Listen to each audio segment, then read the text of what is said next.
বন্ধুরা শুটকি মাছের জন্য আলু আর পেঁয়াজকালি ভেজে তুলে নিয়েছি। আর এই দেখো এখানে সিম আর বেগুন ভাজছি। সিম বেগুনটাও ভাজা হয়ে গেছে, এটাকেও এখন তুলে নেবো। আর শুটকি মাছটা পরিষ্কার করে ধুয়ে এই যে গরম জলেও ধুয়েছি, ধুয়ে আবার গরম জলে ভিজিয়ে রেখে দিয়েছি। এখন সমস্ত সবজি ভাজা হয়ে গেছে, দিয়ে দেবো কালো জিরে ফোড়ন। দিয়ে দিলাম কালো জিরে ফোড়ন। এবার ওর মধ্যে দেখো পেঁয়াজ কেটে রেখেছি, এই পেঁয়াজটা দিয়ে বাদামি রং করে ভাজবো। আর দেখো এখানে একটা মশলা নিয়ে নিয়েছি, গুঁড়ো মশলা, লঙ্কার গুঁড়ো আর হলুদ গুঁড়ো। এটা জলে ভিজিয়ে রেখে দেবো পেঁয়াজ বাদামি রং অবধি ভাজা করে নেওয়া অবধি। আর কোনো মশলা দেবো না। পেঁয়াজটা বাদামি রং করে ভাজা হয়ে গেছে, দেখতেই পাচ্ছ।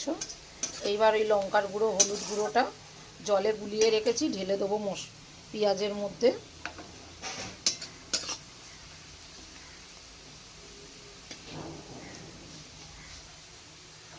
দিয়ে দিলাম মশলাটা।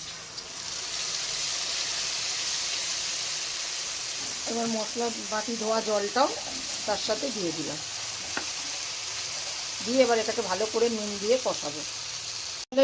ভিজিয়ে রাখা শুটকি মাছটা এখন দিয়ে দেবো মশলার মধ্যে, দিয়ে ভালো করে কষাবো। দিয়ে দিলাম। এবার সুন্দর করে কষিয়ে নেব মশলার সাথে। এই সময় গ্যাসের আঁচটাকে একদম আস্তে করতে হবে।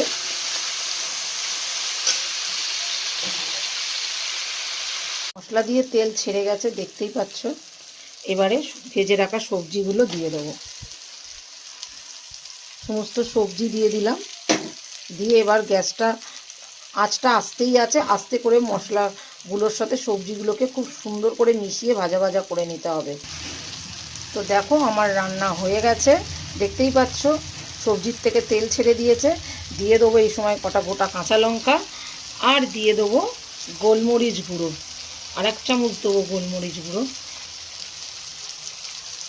জানো তো বন্ধুরা, শুটকি মাছে গোলমরিচের গুঁড়ো না দিলে তার স্বাদই ওঠে না। তো বন্ধুরা দেরি কেন, তোমরাও ঝটপট বানিয়ে ফেলো আমার মতন এইভাবে লোটের শুটকির চচ্চড়ি। অসাধারণ খেতে লাগে, বাড়িতে একবার বানিয়েই দেখো।